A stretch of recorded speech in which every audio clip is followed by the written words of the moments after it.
Last time हमारा जो topic हमने स्टार्ट किया था वो था रिग्रेशन एंड कोरिलेशन।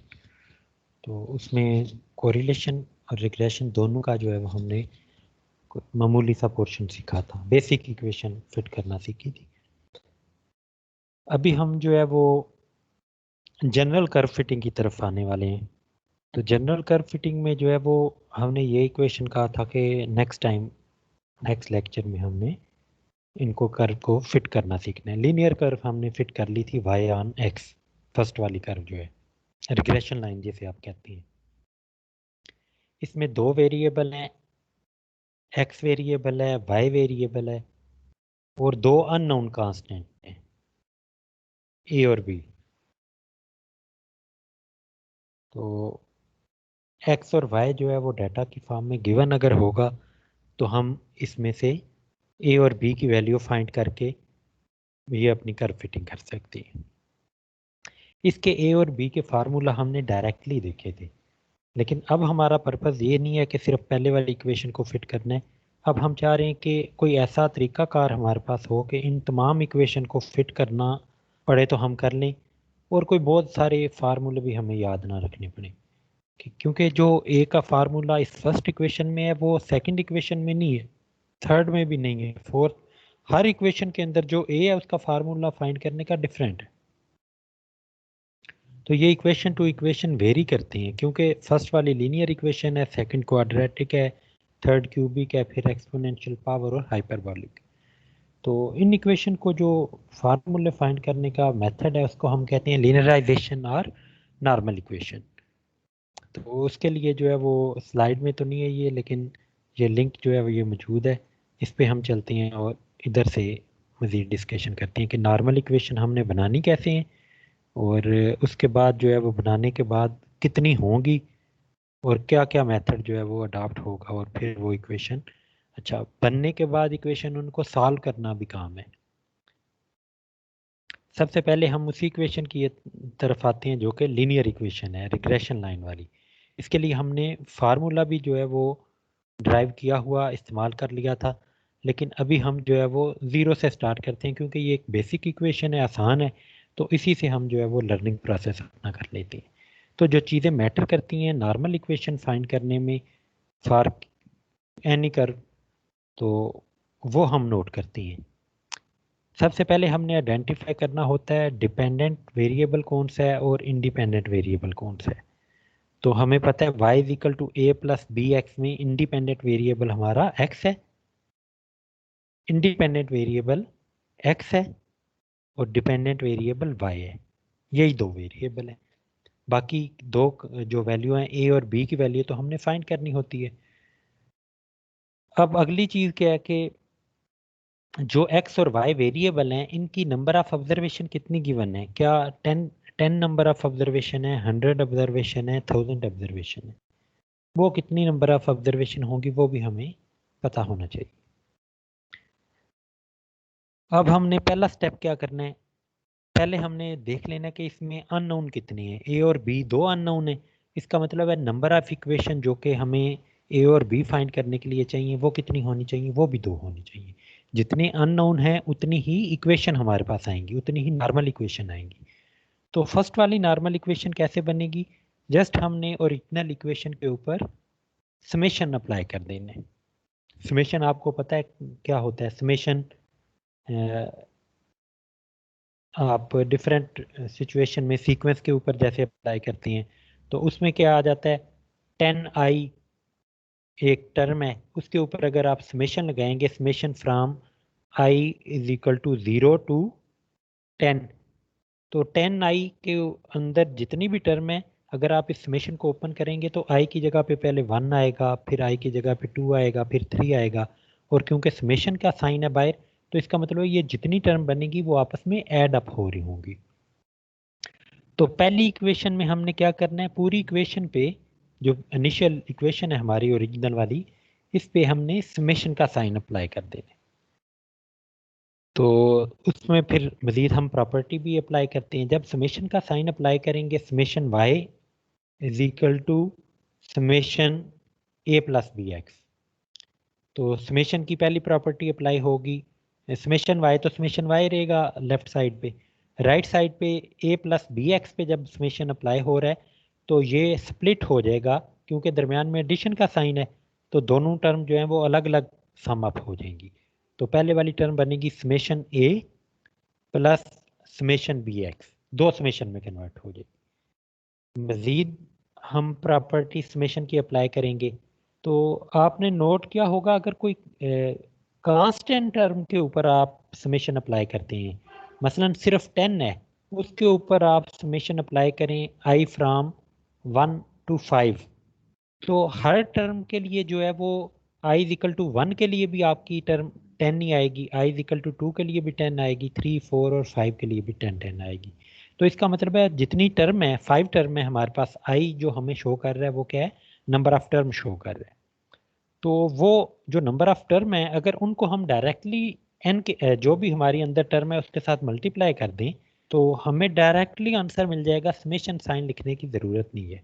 मसलन आपका जैसे समेशन था 10 के ऊपर समेशन है और समेशन का इंडेक्स आई फ्राम 1 to 5 है, तो इसका मतलब है 5 मल्टीप्लाई विद 10 कर देना चाहिए, समेशन को दरमियान में से ख़त्म कर देना चाहिए। एक तो ये प्रॉपर्टी इस्तेमाल करेंगे हम। दूसरी, जब कोई कांस्टेंट वेरिएबल के साथ मल्टीप्लाई हो रहा होता है तो समेशन का क्या रूल है कि कांस्टेंट टाइम, कांस्टेंट जो है वो आउटसाइड ऑफ समेशन आ जाता है और समेशन जो है वो सिर्फ वेरिएबल पे अप्लाई होता है। तो इन दो प्रॉपर्टी का इस्तेमाल अगर हम करेंगे तो जो हमने समेशन ए प्लस समेशन बी एक्स लिखा था वो हमारा कन्वर्ट हो जाएगा ए टाइम एन, एन इधर नंबर ऑफ ऑब्जर्वेशन है कि एक्स की कितनी ऑब्जर्वेशन है, जितनी एक्स की होंगी उतनी ही वाई की होंगी, तो एन जो है वो नंबर ऑफ ऑब्जर्वेशन है। और इसी तरह जो है वो दूसरा प्रॉपर्टी जो हमने इस्तेमाल की बी टाइम समेशन एक्स बन जाएगा ये। अच्छा, ये तो होगी हमारी फर्स्ट नॉर्मल इक्वेशन। अब हम क्योंकि ऑलरेडी डिसाइड कर चुके हैं कि नंबर ऑफ अननोन देख के हमने डिसाइड करना था कि कितनी नॉर्मल इक्वेशन चाहिए, तो दो अननोन है, इसका मतलब है दो नॉर्मल इक्वेशन चाहिए थी। एक नॉर्मल इक्वेशन बन चुकी है। दूसरी नॉर्मल इक्वेशन कैसे बनानी है, जो इक्वेशन हमें गिवन थी उसमें हमने आइडेंटिफाई करना है इंडिपेंडेंट वेरिएबल क्या है। इंडिपेंडेंट वेरिएबल का आपको अंदाज़ा होगा कैलकुलस के कोर्स से कि जिसकी वजह से चेंज आ रहा है वाई के अंदर, तो वो क्लियरली एक्सप्रेशन हमें इधर से बता रहा है कि जैसे जैसे हम एक्स को चेंज करेंगे ये एक्सप्रेशन के थ्रू वाई की डिफरेंट वैल्यू आती जाएंगी। तो वाई की वैल्यू जो है वो एक्स पे डिपेंड कर रही है, इस वजह से एक्स को हम इंडिपेंडेंट कहेंगे और वाई को डिपेंडेंट कहेंगे। अब जो इंडिपेंडेंट वेरिएबल है, आपने इधर एक साइड पे लाइन लगाएं और इस इक्वेशन को y is equal to a plus b x को एक दफ़ा लिख लें सिंपली। अब हमने अगला काम क्या करना है, जो इंडिपेंडेंट वेरिएबल है हमने आइडेंटिफाई किया हुआ है वो क्या है, x। पूरी इक्वेशन को आप उस इमेजिनरी इक्वेशन के साथ मल्टीप्लाई कर दें x के साथ, तो हमारे पास जो नई फॉर्म बनेगी इस इक्वेशन की वो क्या होगी, x y is equal to a time x plus b time x square. अब जो ये नई इक्वेशन बनी है इसके ऊपर समेशन साइन बोथ साइड पे अप्लाई करेंगे तो आपकी नॉर्मल इक्वेशन बन जाएगी। रूल वही अप्लाई होगा क्योंकि इधर आपका ए टाइम एक्स आ रहा है, तो समेशन जब आप अप्लाई करेंगे तो वो क्या बन जाएगा, ए आउटसाइड आ जाएगा समेशन एक्स, और इसी तरह बी टाइम एक्स स्क्वायर था उस पर जब समेशन अप्लाई होगा तो B outside summation on X square आ जाएगा, एक्स वाई पे समेशन उसी तरह रहेगा। अब ये दो इक्वेशन जो हैं इनको हमने सॉल्व करना है और ए और बी की वैल्यू फाइंड करनी है। अब एक तरीका तो वो जो हमने पहले फार्मूला शुरू में इस्तेमाल किए थे, हम हर दफ़ा एक जनरल मेथड अप्लाई करके समेशन की फॉर्म में ही इनको सॉल्व कर लें। दूसरा तरीका ये है कि अगर डाटा गिवन है हमें कुछ, तो उस डाटा की बेस पे एक्स वाई को इस्तेमाल करके जो समेशन की वैल्यू इधर चाहिए, मसलन ये summation x, summation y, summation x y, summation x square, ये सारी वैल्यू हम उधर से कैलकुलेट करके इन इक्वेशन में पुट करें और फिर उन वैल्यू के साथ इसको सॉल्व कर लें। दो तरीके हो गए, एक हम जनरल वे में सॉल्व करें तो हमारे पास फार्मूले आ जाएंगे और फिर उन फार्मूला के अंदर हमें ये समेशन वगैरह की वैल्यू डालनी पड़ेगी। जो हमने पहले वाले लेक्चर के अंदर इस्तेमाल कर लिए थे फार्मूला, वो हमने डायरेक्टली इस्तेमाल कर लिया था, वो फार्मूला इधर से ही डेवलप हुआ। और दूसरा मेथड ये है कि पहले हम इन समेशन की वैल्यू पुट कर लें, जो इक्वेशन बने उनको सॉल्व कर लें, तो इसी एग्जांपल की मदद से हम देखते हैं एक्स और वाई हमें गिवन है और नॉर्मल इक्वेशन इसकी बना के जब इसके अंदर summation x summation x y और समेशन एक्स स्क्वायर की वैल्यू पुट करेंगे तो इसमें एक ट्रांसफॉर्मेशन लगा दी गई है x is equal to x minus 1998। तो उसकी मदद से एक्स फाइंड करके हमने और एक्स स्क्वायर फाइंड करके वाई के साथ उसका प्रोडक्ट भी आगे। तो इन चीज़ों को जो है वो एक्स वाई का प्रोडक्ट है ये। इनका सम अप करने के बाद हमने इन वैल्यू के अंदर इनकी सब्स्टिट्यूशन की है समेशन वाई एन जो है वो हमारा इधर क्या है 5 है। नंबर ऑफ ऑब्जर्वेशन कितनी है 1 2 3 4 एंड 5 और 5 एन की जगह पे 5 आ गया ए प्लस उसके बाद जो है वो हमारे पास क्या है summation x v time summation x. Summation x जो है वो क्योंकि हमारा एक्स इस तरह डिफाइन हुआ है कि समेशन एक्स जो है वो 0 आ गया। ये ऐसा कोई फिक्स रूल नहीं है, जो भी आपको रूल बताया गया होगा आपने उसकी मदद से अपना एक्स अगर आपको डायरेक्टली बताया गया तो आपने उसी के थ्रू कंटिन्यू करना है। ये एक ट्रांसफॉर्मेशन इधर किसी स्पेशल पर्पज से लगाई गई है। तो जैसे भी आपके पास एक्स की वैल्यू मौजूद थी वाई की वैल्यू मौजूद थी आपने सारी कैलकुलेशन करके इसमें वैल्यू पुट की। अब आप किसी भी मेथड से इन दोनों इक्वेशन को ए और बी के लिए सॉल्व कर सकते हैं। इधर जो है वो एलिमिनेशन मेथड का इस्तेमाल किया गया है और इन दोनों इक्वेशन को ए और बी की वैल्यू के लिए सॉल्व कर लिया गया। जब ए और बी की वैल्यू हमारे पास आ गई ए 54 है बी 24/5 है तो ए और बी की जगह पे उसकी वैल्यू रख देंगे। अब ये आपकी फिटेड कर्व बन गई है क्योंकि एक्स की ट्रांसफॉर्मेशन लगाई हुई थी कोई, तो उस एक्स की जगह पे दोबारा वही ट्रांसफॉर्मेशन वाला हमने एक्स माइनस 1998 वाला जो है वो पुट कर दिया। तो लाजमी नहीं है ये ट्रांसफॉर्मेशन मौजूद हो हर दफ़ा। अच्छा क्योंकि हमने सिंपल इक्वेशन पे तो सीख लिया लीनियर इक्वेशन पे, बाकी भी अब तरीक़ाकार इसी तरह की हैं।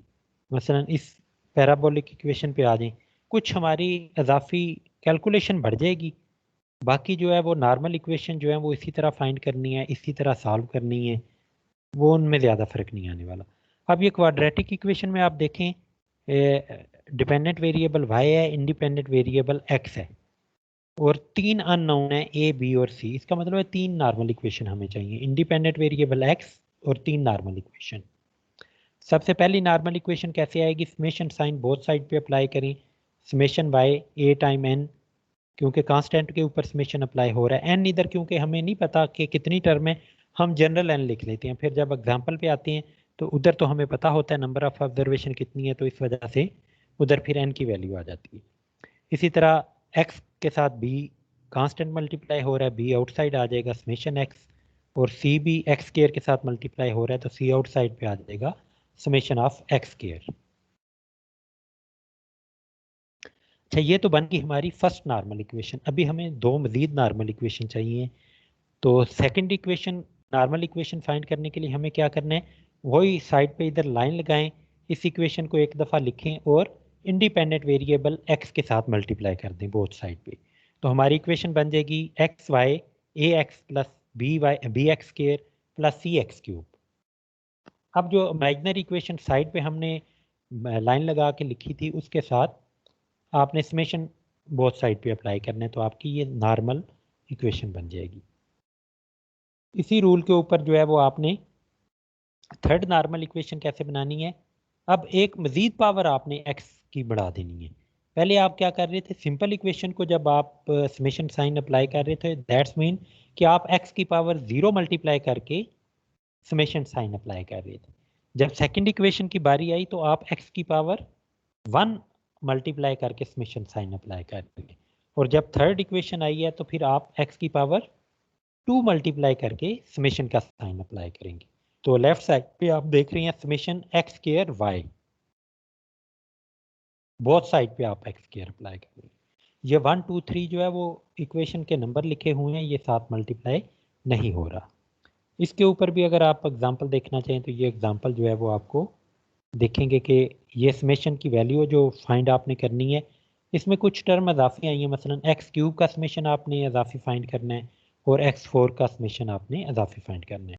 तो एक्स वाई का समेशन तो हमने पिछली इक्वेशन में भी फाइंड किया था, अब एक्स स्क्वायर और वाई के प्रोडक्ट का समेशन भी फाइंड करना पड़ेगा। तो ये सारे समेशन फाइंड करके इनके सम करके हमने वैल्यू तीनों इक्वेशन के अंदर पुट की हैं। अब इन 3 इक्वेशन को जो है वो आप किसी भी मेथड से सॉल्व कर सकते हैं। गॉस जॉर्डन मेथड अप्लाई करें, आपका जो बेसिक ग्रामर रूल है आप वो अप्लाई करें, एलिमिनेशन मेथड अप्लाई करें, जो जो भी रूल आपको आते हैं वो आप अप्लाई करके इसको सॉल्व कर सकते हैं for value of a b and c. तो जो भी आपकी वैल्यू आएगी उसको आपने सब्स्टिट्यूट करना है अपनी इक्वेशन के अंदर। ये मेथड देख के घबराना नहीं है, आपको जो भी मेथड आता है आप वो अप्लाई कर लें इधर। तो ए बी और सी की जो वैल्यू आएंगी वो आपने इधर y is equal to a plus b x plus c x, तो सी क्योंकि नेगेटिव है इस वजह से इधर नेगेटिव साइन आ गया, सी एक्स स्क्वायर। तो आपकी कर्व जो है वो फिटेड हो गई। अच्छा, इसी के तरह जो है वो क्यूबिक इक्वेशन भी आपकी सेम पैटर्न पे है, जस्ट आपके अननोन जो है वो 4 हैं। तो आपने जो है वो 4 अननोन के लिए 4 इक्वेशन बनानी है और फिर उनको सॉल्व करनी है। हम इसको स्किप करके नेक्स्ट पे आते हैं, एक्सपोनेंशियल इक्वेशन पे। एक्सपोनेंशियल इक्वेशन में आप देखें अब उस तरह की आपस में समनी टर्म हो रही, जैसे इधर ए प्लस बी एक्स था, इधर ए plus b x plus c x square था, इधर सम नहीं आ रहा दरमियान में। इधर a मल्टीप्लाई हो रहा है with exponential function e raise to power bx के साथ, और इसी तरह इस एक्सपोनेंशियल में y equal to a into b raise to power x। तो ये भी आपका एक्सपोनेंशियल फंक्शन है। तीसरी टाइप का भी एक्सपोनेंशियल फंक्शन है आपके पास, a equal to a multiply with x raise to power b। तो हम इस पे क्लिक करते हैं।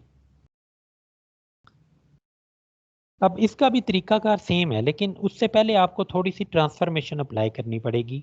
ट्रांसफॉर्मेशन अप्लाई करने से पहले आप इस पे जो है वो आइदर लॉग की प्रॉपर्टी अप्लाई करेंगे या एक्सपोनेंशियल की प्रॉपर्टी, जो भी आपकी इक्वेशन को लीनियर इक्वेशन के अंदर कन्वर्ट कर दे। कोई ऐसी प्रॉपर्टी हमने इस्तेमाल करनी है जो कि इसको लीनियर इक्वेशन में कन्वर्ट कर दे। तो इधर हम क्योंकि एक्सपोनेंशियल की फॉर्म में गिवन है, तो हम इस पे जो है वो लॉग अप्लाई करते हैं, लॉग विद बेस 10 अप्लाई करते हैं। तो left side log of y बन जाएगी। राइट साइड पे जब हम अप्लाई करेंगे लॉग, तो ये स्प्लिट हो जाएगा, क्योंकि कांस्टेंट जब किस फंक्शन के साथ इधर मल्टीप्लाई होता है तो लॉग की प्रॉपर्टी क्या है, log of constant plus log of e जो भी फंक्शन है उसका लॉग। और क्योंकि ये लॉग ऑफ ई पावर में बी एक्स है, तो हमारे पास क्या आ जाएगा, ये जो पावर होती है ये लॉग की प्रॉपर्टी के थ्रू साथ मल्टीप्लाई हो जाती है। तो हमारे पास लॉग ऑफ ई जो है वो 1 बन गया और बी एक्स जो है वो जस्ट लेफ्ट ओवर हुआ। अब जो हमारे पास नई इक्वेशन बनी वो क्या है, log of a plus b x. Log of e क्योंकि 1 के इक्वल होता है।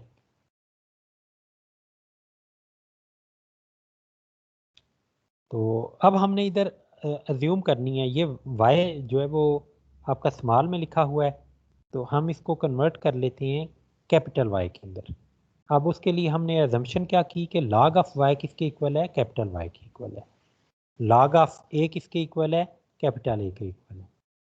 और बी एक्स उसी तरह हमने बी एक्स लिख लिया, और बी की जो साथ हमने अज्यूम किया है वो हमने अज्यूम कर लिया कि small b multiply with log of e जो है वो हमारे पास क्या बन जाता है, कैपिटल बी। तो ये कैपिटल बी जो है फिर एक्स के साथ मल्टीप्लाई होगा अगर आप इस इक्वेशन को ऑब्जर्व करें। तो अब हमारी जो नई इक्वेशन बनी है वो कैपिटल वाई और स्मॉल एक्स के दरमियान में बनी है। एक्चुअली हमें इक्वेशन कौन सी चाहिए थी, स्मॉल वाई और स्मॉल एक्स के अंदर चाहिए थी। तो इसका मतलब है अगर हम ये वाली इक्वेशन फिट कर लें और फिर जो इक्वेशन आए उसमें y को हम कन्वर्ट कर लें अपनी इसी ट्रांसफॉर्मेशन के थ्रू जो हमने इधर अप्लाई की है, ये कैपिटल Y वाली ये ट्रांसफॉर्मेशन जो हमने अप्लाई की है, इसी के थ्रू अगर हम इस कैपिटल Y को स्मॉल y के अंदर कन्वर्ट कर लें आफ्टर फिटिंग दी कर्व, क्योंकि अब ये हमारी स्ट्रेट लाइन की तरह ही है ना, जो पहली सबसे इक्वेशन थी इसकी नॉर्मल इक्वेशन उसी तरह बिल्कुल बन रही है।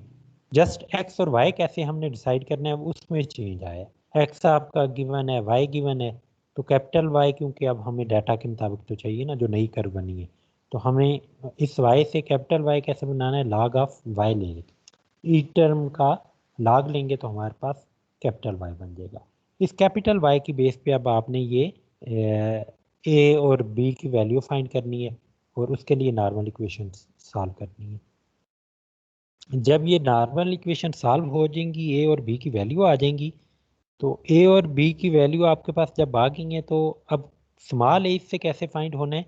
एंटी लॉग ऑफ ए, क्योंकि लॉग ऑफ ए जो था वो कैपिटल ए के इक्वल था, तो हम एंटी लॉग अगर बोथ साइड पे अप्लाई करेंगे तो हमें स्मॉल ए की वैल्यू मिल जाएगी। और इसी तरह बी की वैल्यू कैसे आएगी? B over log of E.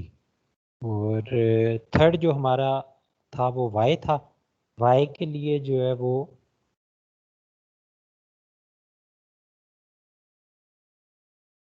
Y,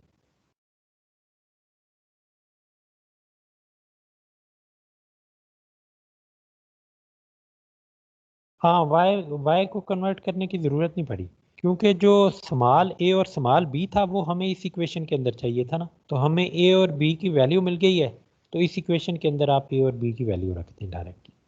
तो जस्ट वाई को कन्वर्ट करके इधर ये वाली वैल्यू फाइंड करना पर्पज़ था हमारा, और ये वाले सम वगैरह अप्लाई किए थे।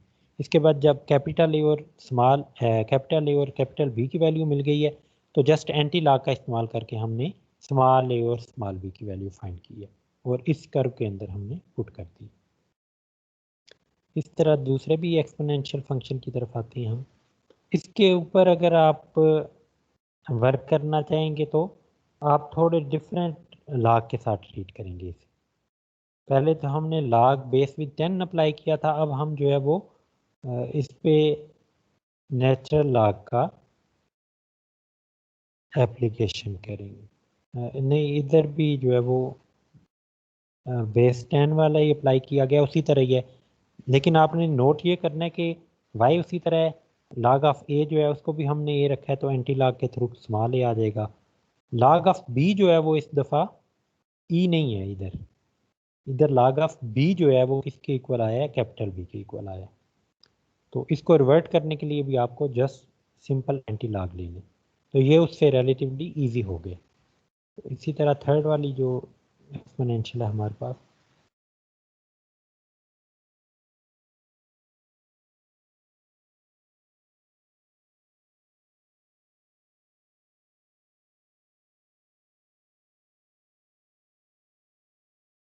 ए multiply with b raise to power x.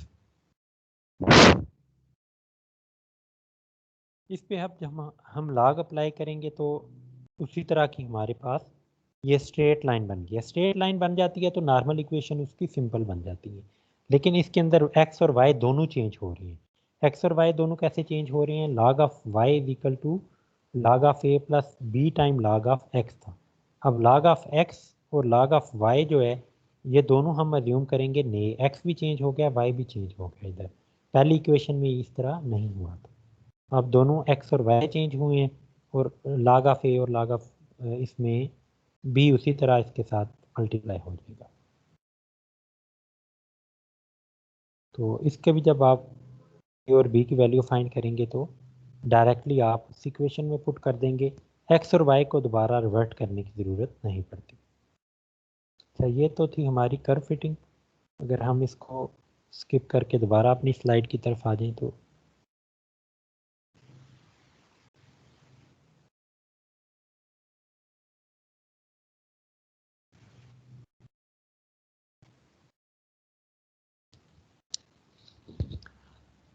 अच्छा, ये वाली तो एक्सपोनेंशियल और पावर कर्व तो आपकी होगी। अब तीसरी एक और भी कर्व लिखी हुई है, y is equal to 1/a+bx। 1/a+bx का मतलब है कि ये a+bx सारे का सारा उस 1 के डिनोमिनेटर में आ रहा है। ऐसा नहीं है कि 1/a है और फिर bx ऊपर आ गया। ये तो जस्ट कांस्टेंट का चेंज आता ना, इस तरह अगर होता तो ये इतना डिफिकल्ट नहीं है। लेकिन हाइपरबोलिक में क्या है, ये सारे का सारा 1 के डिनोमिनेटर में आ रहा है, a+bx सारे का सारा डिनोमिनेटर में। तो इसकी आप नॉर्मल इक्वेशन कैसे फाइंड करेंगे, ये भी आपको देखना है। तो जस्ट आप अगर रिवर्स करें इसको, बोथ साइड को, तो a+bx is equal to 1/y बन जाएगा। तो आप सिंपली 1/y को एक नया फंक्शन बना लें, जैसे हम पीछे log ऑफ y रखते थे, log ऑफ y को कैपिटल Y रखते थे, तो इधर 1/y को हम कोई नया वेरिएबल आप y1 y2 y3 कुछ भी नाम दे सकते हैं, और दूसरी साइड आपकी लीनियर हो जाएगी। तो आपका जो है वो इसी तरह की इक्वेशन आ जाएगी, फिर उस पर आप नॉर्मल इक्वेशन फाइंड कर सकती हैं। नॉर्मल इक्वेशन आपकी हर दफ़ा नहीं फाइंड होती हैं जब टाइप ऑफ इक्वेशन चेंज होती है। तो उसकी रीज़न ये है ना कि जो ए आपका स्ट्रेट लाइन के अंदर था, रिग्रेशन लाइन के अंदर था, वो ना तो सेकंड ऑर्डर इक्वेशन के अंदर उसका फार्मूला चेंज हुआ है, थर्ड के अंदर भी चेंज हुआ है, एक्सपोनेंशियल पावर हाइपरबोलिक हर किसी के अंदर फार्मूला उसका डिफरेंट है। तो इस वजह से हम ये नहीं है कि एक ही फार्मूला जो है वो सबके लिए इस्तेमाल कर लें, हर दफ़ा हम नई नॉर्मल इक्वेशन बनाते हैं और फिर उनके अंदर जो है वो वैल्यू पुट करते हैं। अच्छा, टॉपिक का दूसरा पार्ट जो है वो कोरिलेशन तो हमने कर ली थी, दूसरा पार्ट था रैंक कोरिलेशन। अब रैंक कोरिलेशन जो है वो इंडिविजुअल की ऑर्डर अरेंजमेंट जो होती है ना, उसके दरमियान में जो कोरिलेशन पाई जाती है उसको हम कहते हैं रैंक कोरिलेशन। अब इंडिविजुअल के रैंक जो हैं वो एक्चुअल मेजरमेंट से डिफरेंट होते हैं, आइदर हम उन्हें असेंडिंग आर्डर में या डिसेंडिंग आर्डर में, बोथ अगर दो वेरिएबल हैं तो दोनों वेरिएबल को हम रैंकिंग दे लेते हैं। मसलन कोई पहली पोजीशन पे आ रहा है, दूसरी पे आ रहा है, तीसरी पे आ रहा है, तो हम उन्हें नंबर असाइन कर देते हैं 1 2 3। तो अगर हाईएस्ट से लोएस्ट जा रहे हैं या लोएस्ट से हाईएस्ट जा रहे हैं, दोनों तरीके अडॉप्ट किए जा सकते हैं। अब रैंक कोरिलेशन में भी आगे मजीद दो टाइप्स हैं। रैंक कोरिलेशन जो है वो उसका फार्मूला अगर आप देखें तो वो क्या है, 1 माइनस, रैंक कोरिलेशन के लिए आप देख सकते हैं जो है वो इधर सबस्क्रिप्ट के अंदर, आर के सबस्क्रिप्ट के अंदर छोटा सा एस लिखा हुआ है। ये शेफर्ड कोरिलेशन की वजह से जो है ना, इधर स्मॉल एस हमने लिखा लिया है, Shepherd correlation due to rank correlation. वो शेफर्ड साइंटिस्ट था कोई, तो उसकी वजह से जो है वो ये हमने सिंबल इस्तेमाल कर लिया उसके नाम की, R S. Simple correlation simple R लिखते हैं, और जो रैंक कोरिलेशन है उसमें हम सबस्क्रिप्ट में एस का इस्तेमाल कर लेते हैं। फार्मूला इसका क्या है, 1 माइनस 6 मल्टीप्लाई हो रहा है सम ऑफ डी आई स्केयर के साथ। अब ये डी आई क्या है, D I difference between two ranks है। एक्स के लिए जो रैंक है और वाई के लिए रैंक है, कारस्पॉन्डिंग रैंक, इनका जो डिफरेंस है वो क्या होगा, डी आई होगा। और डी आई का स्केयर, जो भी उसका नंबर आया होगा डी आई का, वो उसका जस्ट सिंपली स्केयर, वो क्या कहलाएगा, डी आई स्केयर। तो ये जितने भी रैंक है जब उनके डिफरेंस लेंगे कारस्पॉन्डिंग टर्म के साथ, तो डिफरेंस के स्केयर का सम जो है उसको हम 6 के साथ मल्टीप्लाई करेंगे, divided by n multiply with n square minus 1, n number of observation है। ये तो उस वक्त फार्मूला अप्लाई होगा जब आपकी टाई नहीं आ रही रैंकिंग में। टाई आने का मतलब है कि एक ही क्लास में दो फर्स्ट पोजीशन आ जाएं, तो हम क्या कहेंगे कि पहली पोजीशन के अंदर टाई आ गई है। या थर्ड पोजीशन पे 4 लोग हैं, तो हम उसे क्या कहेंगे, थर्ड पोजीशन के अंदर टाई आ गई है। टाई के टाई का ऑर्डर क्या है, 4। टाई का ऑर्डर क्या है, 4। तो अगर तो कोई टाई नहीं है तो ये वाला फार्मूला इस्तेमाल होगा। तो अगर टाई है तो उस केस में हम इस फार्मूले को थोड़ा सा मॉडिफाई कर लेते हैं। जितनी भी टाई आई, अगर एक टाई आई है तो उसके लिए ये फैक्टर इसमें ऐड हो जाएगा डी आई स्केयर के अंदर, तो नया फार्मूला बन जाएगा। बाकी टर्म सारी उसी तरह ही है, जस्ट इस डी आई स्केयर के साथ ये वाली टर्म ऐड हो जाएगी। एम क्या है, नंबर ऑफ टाई है। 4 लोगों के अंदर अगर नंबर ऑफ टाई बनी है तो एम क्या होगा, 4 होगा। अगर 3 के अंदर टाई बनी है तो एम 3 होगा। तो एक से ज़्यादा एम हो सकते हैं। M1 जो है वो आपका 2 हो सकता है, M2 जो है वो 3 हो सकता है, M4 जो है वो अगेन 2 हो सकता है। तो एक से ज़्यादा टाई हो सकती है। ऐसा भी तो हो सकता है ना, पहली पोजीशन के अंदर भी टाई हो, दूसरी के अंदर भी टाई हो, तीसरी के अंदर भी टाई हो। तो जितने लोगों के अंदर टाई आ रही है वो एम कहलाएगा। 2 लोगों के अंदर टाई है तो एम की वैल्यू 2 आ जाएगी। उस 2 के लिए हम ये वाला फैक्टर कैलकुलेट करके इसके अंदर ऐड कर देंगे। तो अगर 2 3 टाई आ रही हैं तो जितनी भी टाई आएंगी हर टाई के लिए हम फैक्टर फाइंड करके इसके अंदर ऐड करते जाएंगे। मसलन एम अगर 2 आ जाए तो 2 की पावर 3 8 माइनस 2 6/12 आ गया।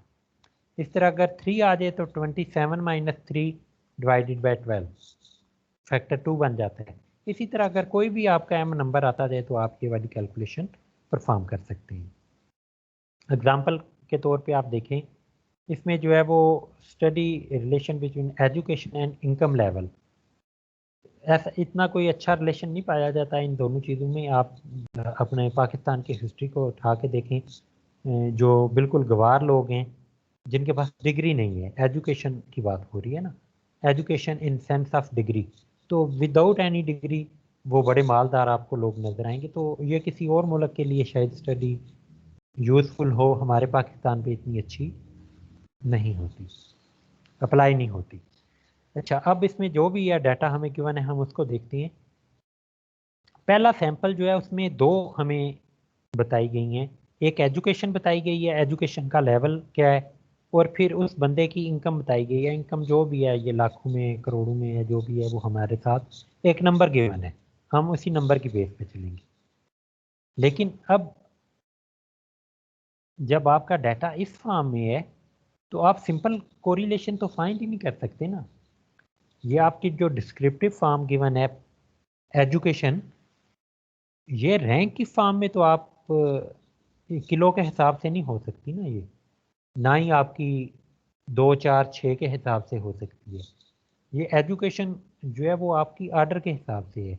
आप कैसे आर्डर देखते हैं कि एक बंदा जो है वो उसने मैट्रिक किया हुआ है, दूसरे बंदे ने इंजीनियरिंग की डिग्री की हुई है, तो कौन सा ऊपर है? जिसने इंजीनियरिंग की डिग्री कर ली है, एजुकेशन के लेवल की बात चल रही है ना। तो जिसने इंजीनियरिंग की डिग्री की हुई है उसे जो है प्रायोरिटी दी जाती है कि ये ऊपर है एजुकेशन में। तो वही चीज़ हमने इधर भी डिसाइड करनी है। तो सबसे जो हाईएस्ट डिग्री है वो यूनिवर्सिटी है, उसके बाद कॉलेज है, कॉलेज के बाद जो है वो सेकेंडरी लेवल है शायद। ये हम हाईएस्ट से लोग की तरफ आ रहे हैं। और सेकेंडरी के बाद प्राइमरी आ जाएगा, और उससे एक छोटा लेवल प्रिपरेटरी है, और उससे छोटा लेवल बिल्कुल ही इलिटरेट है। बाकी ये सेकंड वाला जो वाई है आपका, इसमें तो ऑर्डर आपको नज़र आ रहा है ना कि सबसे बड़ी वैल्यू कौन सी है? 60। सैंपल एफ के लिए जो है वो सबसे बड़ी वैल्यू है 60, सैंपल ई के लिए सेकंड पे आ रही है, फिर ए के लिए थर्ड नंबर पे आ रही है, फिर 15 उससे छोटी है, 10 उससे छोटी है, और 8 सबसे छोटी है। तो अब इनके जो है वो हम रैंक लिखने जा रहे हैं। तो रैंक लिखने के लिए हम जो है वो हाईएस्ट से लोएस्ट की तरफ आएँ। तो किसी एक के रैंक जो है वो हम तरतीबवार लिख लेते हैं, बाकी जो है वो उसके सामने जो भी आ रहा है उसी का रैंक उधर उसके सामने लिख लेंगे।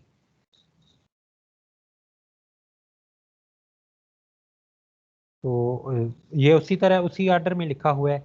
एजुकेशन का रैंक सबसे हाईएस्ट रैंक जो है वो आपका क्या था? 1 2 3 4 5 एंड 6। तो सबसे हाईएस्ट रैंक को 1 दिया गया है। फिर उससे कम वाला रैंक अगर आप देखें तो कॉलेज, थर्ड नंबर पे कॉलेज है। तो थर्ड नंबर का मतलब है कि सी सैंपल के सामने कॉलेज है, तो इसको जो है वो 2 असाइन कर दिया गया। और फिर आप देखें कॉलेज के बाद जो है वो सेकेंडरी, तो डी सैंपल के सामने चौथी, अगर आप इस पोजीशन में देखें तो चौथी पोजीशन पे थर्ड ऑर्डर आ रहा है। पहला यूनिवर्सिटी का नंबर था, दूसरा कॉलेज का, तीसरा सेकेंडरी का। तो सेकेंडरी जो है वो फोर्थ प्लेस पे डी सैंपल के सामने आ रहे हैं, तो हमने डी के सामने जो है वो अपना 3 प्लेस कर दिया। इसी तरह 4 और 5 और फिर 6 प्लेस कर देंगे। और ये जो सैंपल इधर वाले हैं, इधर आप देखें सबसे बड़ी वैल्यू जो थी वो, क्योंकि ये सबसे लास्ट पे आपको नज़र आ रही थी, 60 जो है वो एफ सैंपल के सामने थी, तो इसको हमने 1 असाइन कर दिया है। ई सैंपल के सामने 50 थी, दूसरे नंबर पे थी, तो हमने इसको 2 असाइन कर दिए। इसी तरह 25 जो है वो इससे लोएस्ट थी, 50 से कम अगली वैल्यू कौन सी आती है? 25, इसको 3 असाइन करेंगे। उसके बाद 15 को 4 असाइन करेंगे, और 10 के लिए 5 और 8 के लिए 6। ये नंबर हमने असाइन कर दिए, ये रैंकिंग कहलाती है।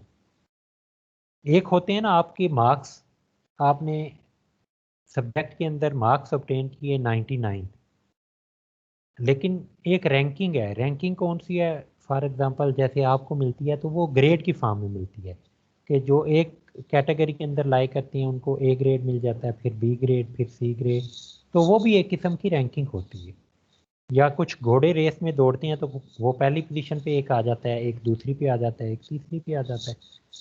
तो वो रैंकिंग होती है, जो पोजीशन है उनको हम रैंकिंग का नाम भी दे सकते हैं। अब रैंक हमारे पास आ गई है, कारस्पॉन्डिंग रैंक। ये ए सैंपल का जो रैंक था उनके दरमियान में डिफरेंस हमने लिया है, 5 - 3 2 आ गया है। बी सैंपल के दरमियान में डिफरेंस लिया है, 4 - 5 -1 आ गया है। अच्छा, ये एक्स पहले लिखा हो या बाद में लिखा हो कोई फ़र्क नहीं पड़ता, क्योंकि ये नेगेटिव साइन ने मैटर नहीं करना, हमने इसके स्केयर ले लेने हैं। तो इन तमाम डिफरेंस के हमने स्केयर लिए, सम किया, तो हमारे पास सम ऑफ डी आई स्केयर क्या बना है? 38 बन गए। अब क्योंकि कोई टाई नहीं थी, हर रैंक जो है वो डिफरेंट था। टाई का मतलब था कि पहली पोजीशन पे दो लोग आ जाते, तो ऐसा तो इधर कुछ नहीं हुआ, कोई टाई नहीं है ना। एक्स की रैंकिंग के अंदर टाई है, ना वाई की रैंकिंग के अंदर टाई है। तो उस केस में जो सिंपल वाला फार्मूला था 1 - 6 times summation d i square divided by n into n square -1। N इधर 6 था, तो डिनोमिनेटर में क्या आ जाएगा? एन की जगह पे 6 मल्टीप्लाई विद 36 -1। और ये वाला 6 फार्मूले का है जो न्यूमरेटर में है, ये फिक्स फार्मूले का है। और जो डिनोमिनेटर में आए ये एन वाला चेंज होता जाएगा, तो हर दफ़ा ये कैंसिल नहीं होगा। इधर तो ये 6 के साथ कैंसिल भी हो सकते हैं। और फिर उसके बाद आपने ये कैलकुलेशन की, आपके पास एक नंबर की फॉर्म में रैंक कोरिलेशन आ गई।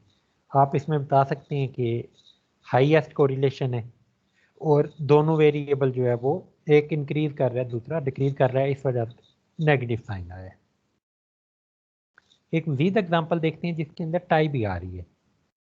तो सैंपल उसी तरह हमारे अब नंबर ऑफ सैंपल थोड़े से इंक्रीज हो गए हैं, 7 हो गए। अब जब हम एजुकेशन की रैंकिंग बनाने जाएंगे तो आप देखेंगे यूनिवर्सिटी सी और जी दो जगह पे अपीयर हो रहे हैं। इसका मतलब है कि एक टाई तो इधर आ गई सी और जी में। फिर उसके बाद जो है वो सेकेंडरी लेवल आता है, उसमें भी आप देख रहे हैं कि ई और डी के सामने दो दफ़ा ई में भी है और डी में भी है, तो एक और टाई आ गई। उसके अलावा प्राइमरी के अंदर टाई नहीं है, इलिटरेट के अंदर भी टाई नहीं है, और प्रिपरेटरी के अंदर भी टाई नहीं है। तो हमें इधर दो टाई मिली हैं एजुकेशन के अंदर। अब टाई का आर्डर क्या है? दो के अंदर टाई आई है ना, डी और ई के अंदर जब टाई आई है तो ये आर्डर 2 की टाई है। M1 की वैल्यू इसमें क्या आ जाएगी? 2 आ जाएगी। इसी तरह जो दूसरी टाई आई है वो भी दो के अंदर आई है, सैंपल सी और जी के अंदर आई है, वो सेम आर्डर रखते हैं यूनिवर्सिटी का। तो इसका मतलब है इनकी टाई का आर्डर भी 2 ही है। तो M2 की वैल्यू भी 2 आ गई और M1 की वैल्यू भी 2 आ गई। इसका मतलब है दो फैक्टर तो हमारे इधर से आ गई। इसकी टाई को भी देखना है हमने। 60 एक दफ़ा आ रहा है, 50 एक दफ़ा आ रहा है, 25 एक दफ़ा आ रहा है, 15 एक दफ़ा आ रहा है, लेकिन 10 दो दफ़ा आ रहा है। दो दफ़ा आना जो है वो इसका मतलब है कि जो तीसरी टाई है वो भी आर्डर 2 की है, M3 की वैल्यू भी 2 ही आएगी। तो अब इनके साथ टाई के साथ हम रैंक बनाएंगे। अब जब टाई के साथ रैंक बनाएंगे तो काफ़ी सारे तरीके हैं हमारे पास रैंक बनाने के। एक तो ये है कि हम सिंपल उनको नंबर 1 2 दें, तो वो रैंक इतने अच्छे नहीं माने जाएंगे, क्योंकि अगर हम यूनिवर्सिटी को भी 1 नंबर देते हैं, इधर भी 1 देंगे और इधर भी 1 देंगे, तो वो दोनों जो हैं वो कैलकुलेशन तो हो जाएगी लेकिन इतनी अच्छा आंसर नहीं आता। तो एक्चुअली हुआ क्या है कि वो एक की पहली पोजीशन आनी थी और एक की दूसरी आनी थी, तो या तो पहले वाला अच्छा परफॉर्म नहीं कर पाया तो वो दूसरे वाली की जगह पे आ गया, या दूसरे वाला अच्छा परफॉर्म करके पहले वाले के साथ आ गया। अनहोनी हो गई है, कि जो होनी नहीं थी लेकिन हो गई है। तो इस वजह से अब हम जो रैंक बनाएंगे इनका, हम क्या करेंगे कि एक एवरेज नंबर जो है वो असाइन कर देंगे। ये एक मेथड है रैंक करने का। तो हम क्या करेंगे, जो यूनिवर्सिटी की पोजीशन थी पहली पोजीशन और दूसरी पोजीशन के दरमियान में एक्चुअली टाई पड़ी है, तो हमने क्या किया है, उनका एवरेज नंबर 1 + 2 डिवाइडेड बाई 2, 2 के दरमियान में टाई थी, तो 1 + 2 डिवाइडेड बाई 2, पहली और दूसरी पोजीशन का जो एवरेज नंबर बनता है वो 1.5 था, हमने यूनिवर्सिटी के सामने 1.5 लिख लिया। अब अगला जो पोजीशन बनती है, क्योंकि 1 और 2 को तो हमने डील कर लिया, अगली पोजीशन कौन सी है, थर्ड पोजीशन है, तो सेकेंडरी लेवल है थर्ड पोजीशन, और फिर एक और भी सेकेंडरी लेवल है, इसका मतलब है थर्ड और फोर्थ पोजीशन जो है उनके अंदर भी टाई है, तो हमने 3 + 4 डिवाइडेड बाई 2 किया, एक एवरेज नंबर दोनों के लिए 3.5 3.5 असाइन कर दिया। उसके बाद 3 और 4 तो असाइन हो गया, अब अगली पोजीशन कौन सी है, फिफ्थ, सिक्स्थ और सेवन्थ, हमारा रैंकिंग कंप्लीट हो। अच्छा, ये मैं जो आपको बता रहा हूँ ये बेस्ट वे ऑफ रैंकिंग है, इसके अलावा भी जो है वो आप सिंपल वे में 1 2 3 4 5 6 7 भी असाइन कर सकते हैं, लेकिन उसके थ्रू इतना अच्छा आंसर नहीं मिलता। ये वाली रैंकिंग जो है मोस्टली आंसर अच्छा देती है, एवरेज नंबर असाइन करने वाली, तो इस वजह से हम ये वाला मेथड अडॉप्ट कर रहे हैं। इसी तरह फिर जो 60 पहली पोजीशन पे आ गया, 50 दूसरी पोजीशन पे, 25 तीसरी पोजीशन पे, चौथी पोजीशन पे हमारे पास आ गया 15 था, और पांचवी और छठी पोजीशन पे 10 और 10 आ रहे हैं, तो 10 और 10 सॉरी पांचवी और छठी पोजीशन पे आ रही है ना टाई, तो 5 + 6 डिवाइडेड बाई 2 करेंगे तो 5.5 नंबर आया, ये दोनों जगहों पे असाइन कर देंगे।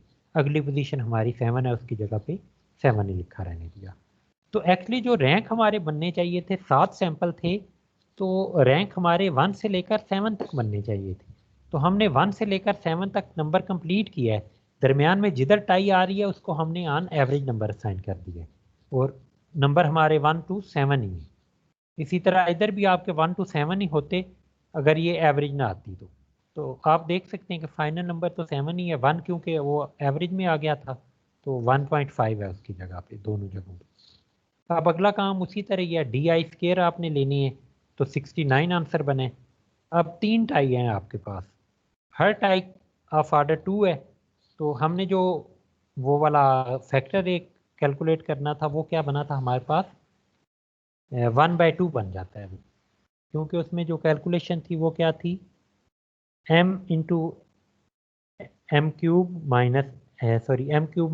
डिवाइडेड बाई 12, तो जब m की वैल्यू 2 होगी तो 2 का क्यूब 8 - 2 6/12, 1/2 या 0.5 आंसर आ जाता है।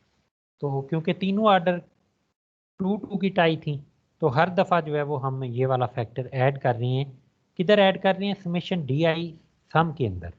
तो 3 टाई थी, तीनों टाई के लिए हमने जो भी फैक्टर बनता होगा, बाय चांस इधर सेम ऑर्डर के थे तो हमने 0.5 ऐड किए, अगर डिफरेंट हो तो हम मसलन 3 ऑर्डर की टाई आती तो फिर हम क्या करते, इधर 2 ऐड करते उसकी जगह पे, 0.5 ऐड ना करते। तो चलिए जो भी आपका इधर आएगा वो आप उस फार्मूला के अंदर ऐड करेंगे और अपना आंसर फाइंड करेंगे। इस लेक्चर जो आपका इसी वीक का लेक्चर है, उसके अंदर आपका क्विज भी है, और असाइनमेंट जो है वो मैं आपकी अपलोड कर दूंगा। ठीक है जी, आज का लेक्चर इतना ही।